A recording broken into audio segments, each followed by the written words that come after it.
traders, welcome back to the channel. We're talking about AMC, and in this video it's going to be a little bit different because in the beginning I'm going to be talking about a little bit of what's going on in the stock market as a whole, and then wrapping it up with AMC as well. So if you want, you can just skip ahead to the AMC stuff if you want. I do want to say this though, the manipulation going on in the market, yes, there's actual manipulation occurring across the board. One instance I want to talk about is obviously what happened with Wells Fargo. I wasn't able to make a video on it this week just because I've been having the summer break with my son. However, I'm able to make a video today covering a large variety of topics, so bear with me. So I'm trying to lump it all into one giant video. So like, subscribe, do what you gotta do. Let's get to it. I got no drip in my pocket. Must have forgot it, or maybe Okay, so the first thing we're gonna do is watch this really quick video, so bear with me. Let's get to it. Expressing outrage this morning after the bank informed them it is ending all existing personal lines of credit in the coming weeks and will no longer offer the product. The revolving credit lines typically let users borrow $3,000 to $100,000. They were pitched as a way to consolidate higher interest credit card debt, pay for home renovations, or avoid overdraft fees on linked checking accounts. In letters to customers, the bank said it reviewed its product offerings, decided to discontinue the product, and close all existing accounts. It warned customers that the account closures may have an impact on their credit scores. Customers were given a 60-day notice that their accounts would be closed, and remaining balances would require regular minimum payments at a fixed rate. Senator Elizabeth Warren tweeting, "Not a single Wells Fargo customer should see their credit score suffer just because their bank is restructuring after years of scams and incompetence. Sending out a warning notice simply isn't good enough. Wells Fargo needs to make this right." It does seem like it's a little bit unfair to these customers. No doing of their own to have their credit scores dinged. Wells Fargo, is there a bank that fell from grace more quickly than that? Remember, it was Warren Buffett. It was like they could do no wrong for so long. You know, and then, okay, so you create a couple accounts to pad your... Just a couple. that was... Force insurance sales on people who don't have a car. Right, no, yeah, they lost their way. And you know, they go through CEOs like fairly quickly. Right, but it's a turnaround story at this point. Yeah. Okay, so first of all, they said it wasn't that big of a deal that Wells Fargo was just creating new accounts and committing corporate fraud. Do we see the discrepancy in what's okay and not a big deal and what is a big deal? Like, what is going on? It's corporate fraud. Anyways, besides the point, that's just hysterical, CNBC, whatever. So going on, I want to adjust and talk about the market as a whole and what's legal and what's not legal. Now, I hear people all the time saying the SEC has to step in with AMC. Now, I want to use the whole market as an example, and people might say, Tyler, you're a shill. But this is just the facts of what's happening. There is things that the SEC should do, and then there's things that the SEC actually do. Now, there's gray lines in the market, and as you can see, what Wells Fargo did isn't right. It's not morally right, it's not ethically right, and it's just not right on paper as well. Will they get repercussions? Probably, maybe, probably not. But should they? 110%. There should be repercussions. Elizabeth Warren, as liberal as she may be, I do agree with her. This is terrible. I think 90% of America will. I think every single, even Trump supporter will support the woman. This looks just ridiculous with what's going on, that there's no repercussions as of right now, and that people's business lines of credit are most likely going to get affected. Now, this is another thing I want to talk about. The main people that are going to get screwed with this current situation is not going to be the big banks. It's probably not even going to be the hedge funds. Some will, like Melvin Capital. They got screwed with the GME type thing and the short squeeze and stuff like that. Yes, they got screwed. But people need to realize that if AMC skyrockets and goes up and all these funds go under and the market collapses and everything goes perfect and AMC hits $1 billion and, you know, companies start falling apart, right? This will affect most likely the mid-class level people the most. Look at what Wells Fargo just did. They are shutting down personal lines of credit. Now, when you hear personal, you probably think just regular me and you. No, that's not what it is. These 3,000 to 100K accounts are primarily for small businesses. Now, I can relate to this just looking at with what my family does personally with their business. They work primarily in real estate development. And looking at what they do, if someone just came in, wiped out their personal line of credit for their remodels and things that they do, and then it backtracked on their credit for some of the stuff they haven't paid off. Could you imagine how bad that would hurt their credit? Could you imagine if all their banking was done through Wells Fargo, how unfair that is, that they can just instantly close it without a warning or anything like that? Or if there was a warning, not a strong, aggressive warning saying we're closing it on this date at this time like this. No, they just closed it. This is absolutely ludicrous. Now, people are going to say, well, they're doing this because they're probably going to go under. No, banks have liquidity. That's another thing you need to look up too. Make sure you do your DD before reading Reddit and before trusting Reddit and making your investments. That's not financial advice. That's common sense. So looking at 2007 to 2008, you need to realize something happened with the economy that's never happened before. Big banks were falling, and Morgan Stanley was probably the biggest and one of the best. That was the biggest concern. People were betting big against the housing market, and they would have went under. You need to understand this. They bet the correct way on the housing market, okay? Companies were betting correctly that the housing market was going down. Very few, but they were financially backed by Morgan Stanley. That's a very important thing to realize. Because they're using through Morgan Stanley, if Morgan Stanley went under, they still lost. They go out of business. So it's important to note that banks are financially secure with a liquidity situation, and that was an important factor with last year and why we had such a strong recovery, in my opinion, was because banks were never the concern. It's always been the consumers right now. We are in an age of spending. This is not a knock towards Trump or anything like that. I'm not getting political, but Trump encouraged a spending economy, and it worked. We thrived. We went absolutely bonkers. But guess what happens? We've gone into this area of spending when we don't have money now, okay? So we go through this whole level of COVID where some people aren't making money, some people are just getting handouts, and now the Federal Reserve has kind of tapped out how much they can give out. Now the option of a bailout is kind of off the table. So I think this thing probably comes to an abrupt end over the next year and a half, maybe even a year. It is what it is. That's my personal opinion. I recommend people just be very careful. Do your DD. Don't trust anyone on YouTube.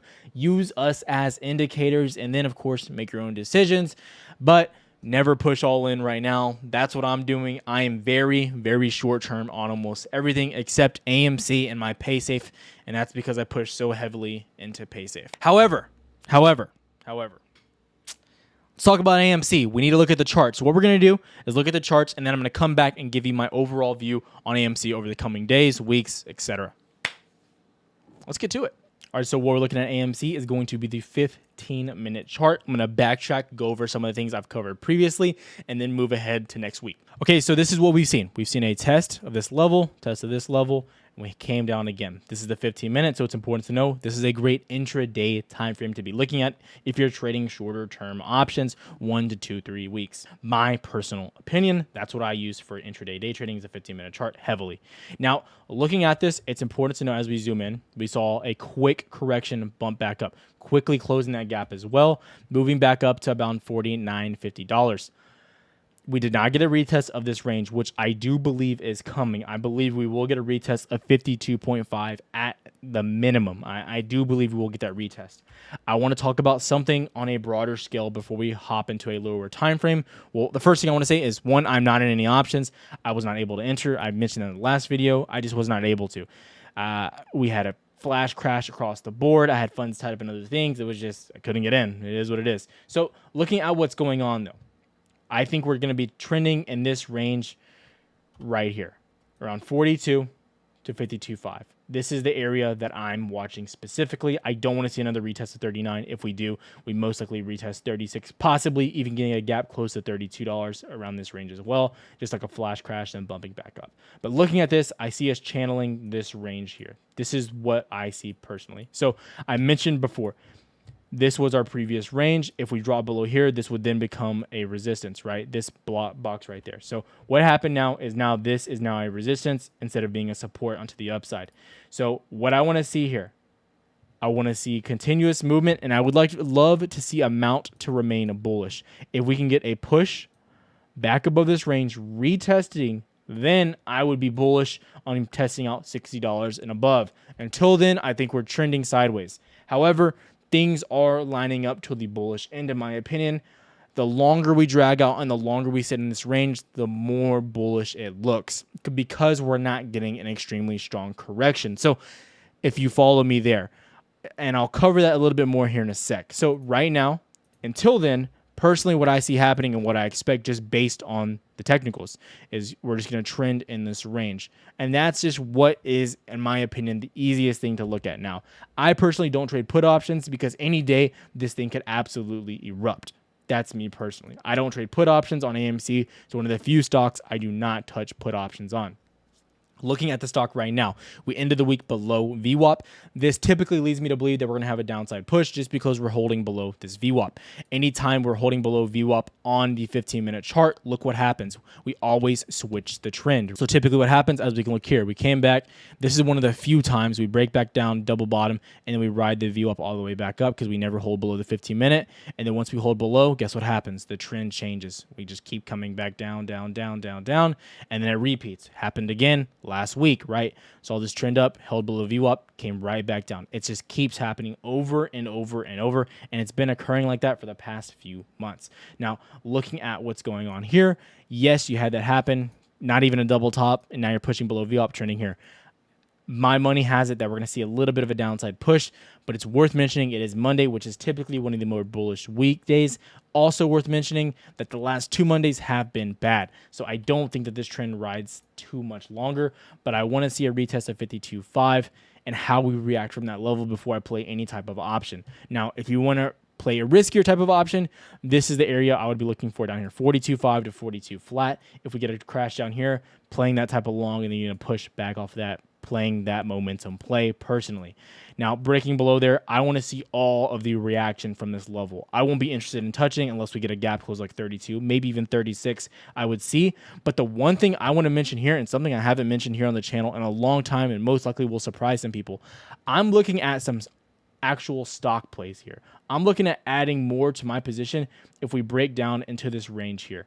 As long as we're in this range, 32 up to around 36.5, I actually want to add more stock. I'm sitting around 450 shares. I did misquote on one of my videos, 700 shares, but I'm sitting around 40,000 to like 45,000 in shares. That's what I'm sitting at right now. So I want to mention that, make that abundantly clear. That's what I have right now. So looking here, this is what I would like to add shares at in this range. I don't want to add up here. Maybe I'm being greedy. Maybe I'm pushing it a little bit, but that's what I want, and that's where I'm looking to add shares between 36.5 and 32 flat. If we get below 32, I think the trend does in fact change, and we'd have to really start looking at this. But something to mention and why I don't see us coming down there, I'll mention here in a second as well. But retail's holding, guys. Retail continues to hold. You look at every other type of like meme, if you will, if you want to compare it to other memes, they're all dumping incredibly fast. Even GameStop. AMC's not. Retail owns this thing. It's on a whole nother level. There's not another stock in the market like it. I don't think it's done. I'm just waiting for IV to start pushing back down before I enter heavily back into options. But right now, it's just more of a patience game for me personally. Before we get into any of the other stuff, I do want to mention right now, the merch drop is available. This is one of the few times I do drops. I will do these periodically on the channel. Merch will be available for only 5 days, maybe 3. I'm debating right now. But once it drops, it never drops again. Any of the merch will ever be available. None of the designs, anything like that. So catch it while you can if you want it. I appreciate supporting the channel. It helps out a lot. Also, the website optiondrops.com is coming very soon. It will be 110% free. Nothing on that will be paid for.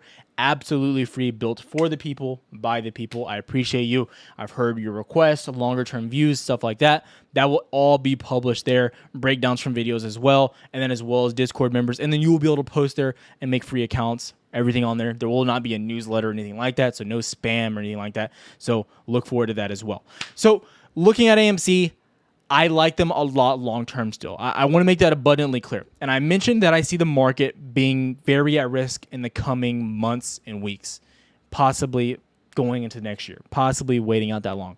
But right now for me, I'm very short-term on everything. When it comes to options, anything like that, you can ask anyone in the Discord. I'm typically getting in and out the same day, maybe the next morning. I'm very quick to get in and out. Now, I want to say something about AMC. I said that I didn't suspect that the movement that we got down to $39 was manipulation. I said that I did not suspect that to be manipulation. Now, people were saying, well, it got taken off the list, the threshold list, and all this other stuff. Guys, I'm not saying there's not manipulation on the stock. I'm saying I don't think the push down that we had was a direct effect of manipulation. The whole market dropped, guys. The entire market. That's like saying The hedge funds attacked every stock on the market, and they timed it perfectly. Now, possible they did, whatever. But I just want to say, when all the stocks start to drop, most of the time your stock will drop too. But look at how it recovered. If it really was manipulated, and they probably would have held it down to that level at least until Friday. I'm just saying, or longer than 1 hour. That's food for thought, and just take that into account that it probably was a manipulation. It is what it is. Looking at it long term, I love it long term in getting more stock for myself around 32.5 to 36.5, that range right there. I think that's a very good support range that I'll be looking at personally. I'm not looking to be really aggressive with AMC right now personally. I want to wait and kind of time my entries for myself. I'm all about creating the least amount of risk possible with all of my trades. So right now, that's what I'm looking at. With options, I would not want to try to even enter options unless you bump back down to $41. And then I would not want to enter it unless it breaks up to the upside to 52.5. If it holds above 52.5, at least on the 15 to 30 minute chart, that would look extremely bullish for me as well. And that's what I'm looking at personally. If you have questions about anything I said, if you think I'm a shill, if you think anything I said was incorrect, or I'm open to being wrong, comment down below. I will try to answer and have as many educated conversations as possible. I appreciate all the love and support here on the channel. More videos will come. So like, subscribe, do what you got to do. Namaste. Don't got enough to go cop it. I'm about to take off like a rocket. Houston, we